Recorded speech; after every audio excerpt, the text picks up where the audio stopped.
Hello, my name is Nigel Spearing and I was born in 1930. My father was a very keen Liberal and contested various elections. I went through the war with two narrow escapes from falling aircraft, one of a crashing American and one of a German flying bomb. But that gave me a bit of an international outlook, which in any case was strong in the family because I was concerned with the London Missionary Society and a strong nonconformist Christian with international leanings. The important thing I think was to get in mind is that very few people at the time of our entering the European community understood that our constitution in the United Kingdom not only had a unique history in providing parliamentary democracy to the whole of our, and I use the word in quotes, commonwealth and associated nations, but also the fundamentals of parliamentary democracy, which have been acknowledged throughout the world and which we in Britain were privileged to have as our own heritage.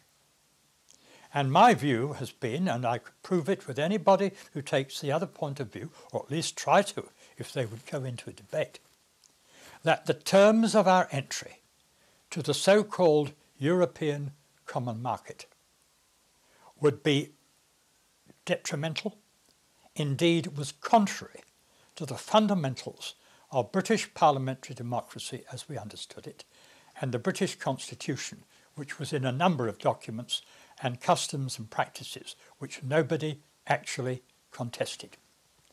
Namely, that under universal suffrage, and I add in parenthesis, ladies when I was born who were under 25 couldn't vote. We've only had that in my lifetime.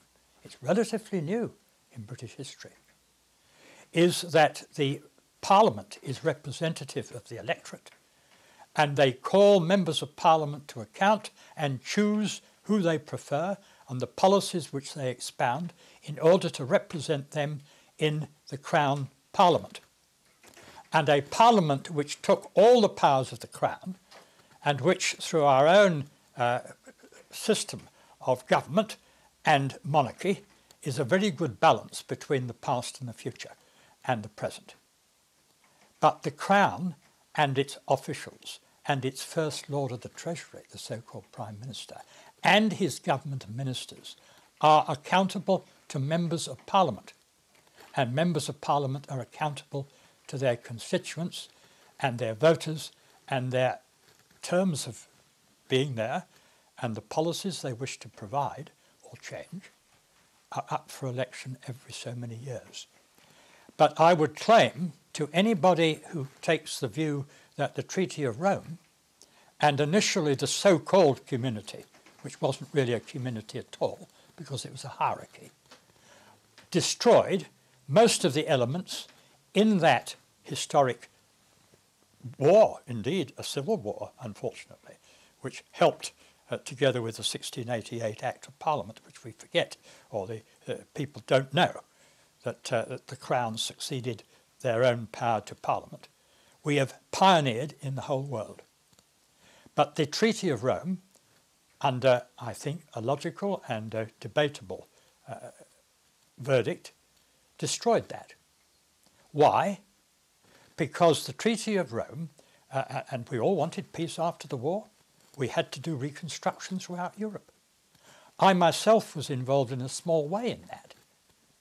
When I went under the British Council of Churches to a youth camp in Hamburg where British, American, French, German, Polish people, some of whom were refugees living in that town, were converting their Hamburg International Youth Club, in German of course, when it was called that, into an international youth club.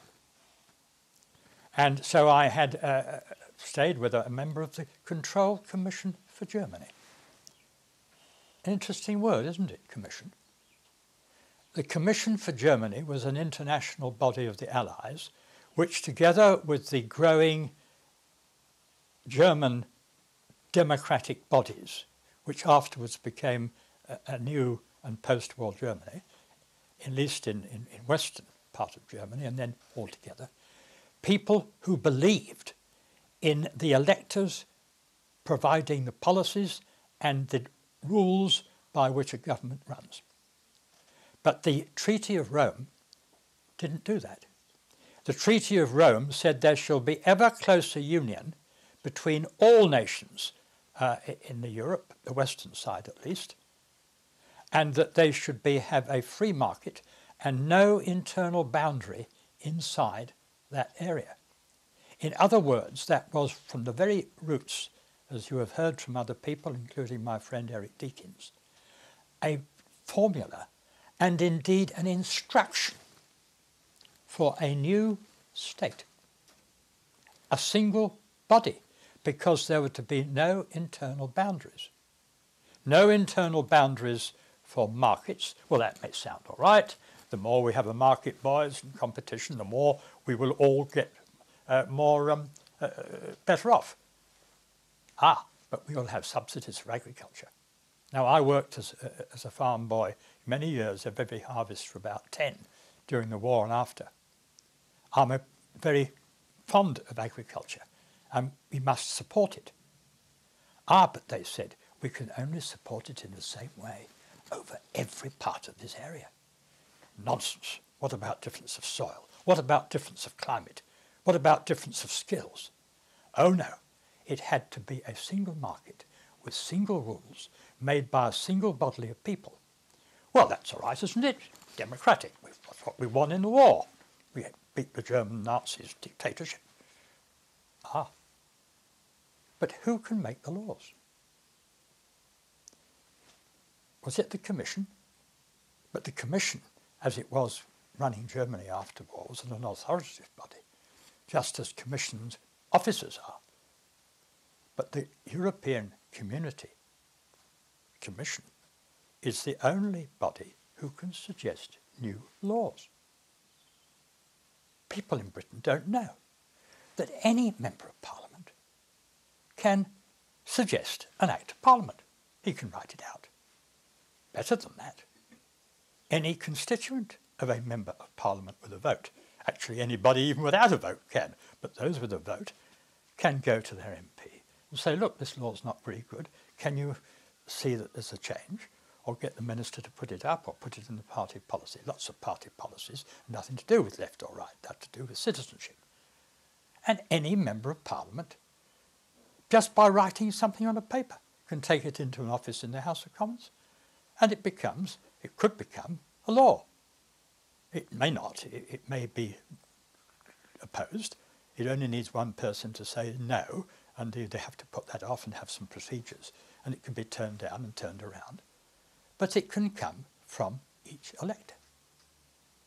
In the EU, right from the beginning, only the Commission can propose a law. Even the so-called European Parliament, which was a bit of a wrong name, because members of the European Parliament couldn't propose laws. Oh no. So it wasn't what people might have thought it was, or which some people pretended it to be.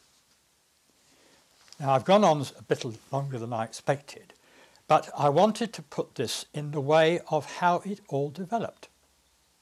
Now, it's perfectly true that there were internationalists, as I am, and many other people are, not just for Europe, but the whole world, who wanted to see international cooperation and not a form of either economic, military, or other domination, which of course can go on behind the scenes a bit. We wanted that. But the Treaty of Rome and its development, and in particular the tool of the so-called common market, which led together to a central legislative body. Oh, and I've forgotten, there's a central court as well. So if there's an argument between the bits of the European so-called community, which is a good word, isn't it? You can go to the European Court of Justice and they will decide who is right and who was wrong. The European Court of Justice, yes. And they had to look at what was in the treaties, or the new treaties, which came bigger and stronger over wider and wider areas of policy and law. And this High Court over the whole of the European community and the whole of the European Union. European Union sounds a better word, community is a good word too, but it wasn't a union at all because it was a central organisation, a central body of virtual dictatorship over which some of us had seen and other people have heard there were great wars in the past. Now, I think I've gone on long enough for an introduction for the moment, except to say that this has been extended over the years. Treaty after treaty has not diminished the central powers of what is in effect a central continental government. They've grown. The words are used quite a lot. The Treaty of Rome I've mentioned. There was the Treaty of Maastricht, the Treaty of this, the Treaty of that. The Treaty of Maastricht put together foreign policy. If you have a single external boundary and a single agricultural policy, which makes all the prices and markets the same, you've got to have a policy, Australia with other countries, with trade, with customs, with anything to do with coming in and out of that boundary, by a single body, a single state. And can you change it? Can a party arise in one part of it, or even one nation say, oh, we don't like that? No, you can't. And I think the problem has been that so many good people who like to, like I do, I went to that camp I told you about earlier ago, just after the war, to rebuild the youth camp. We had a school exchange.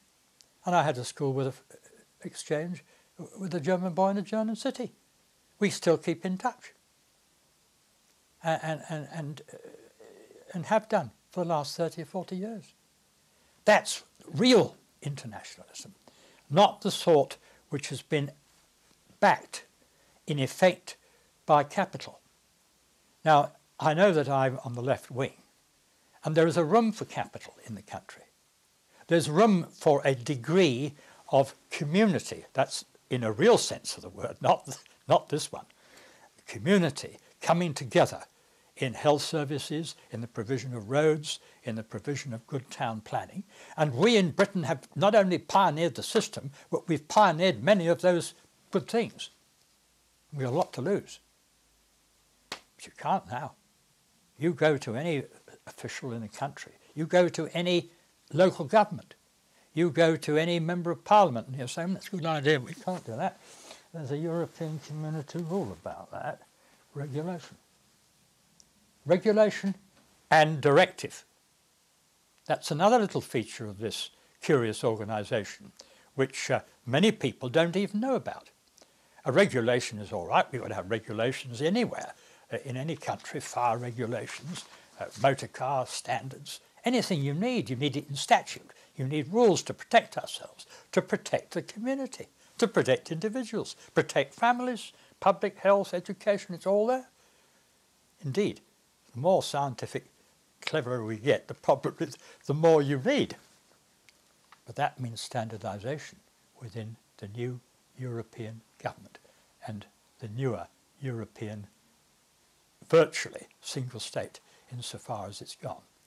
But that means a great deal of difficulty because, of course, it is not necessarily founded with a whole range of cooperatives which could be encouraged and indeed perhaps even given some advantages under this system. You might think that cooperation and community go together. Oh no.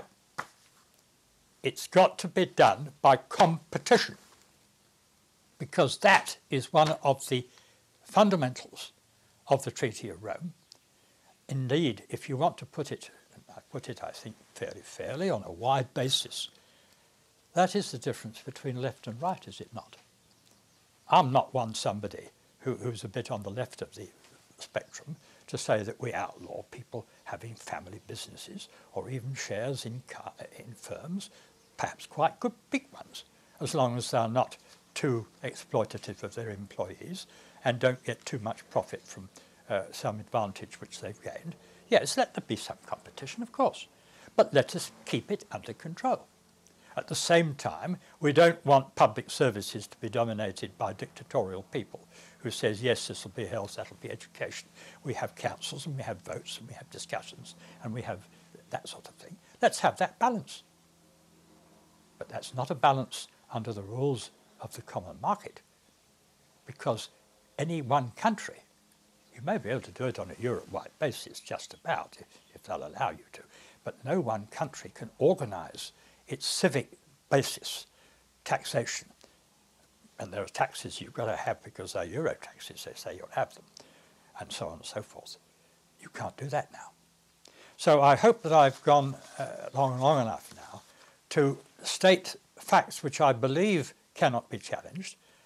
They may be, and I'd be welcome to perhaps amend the charges which I've made.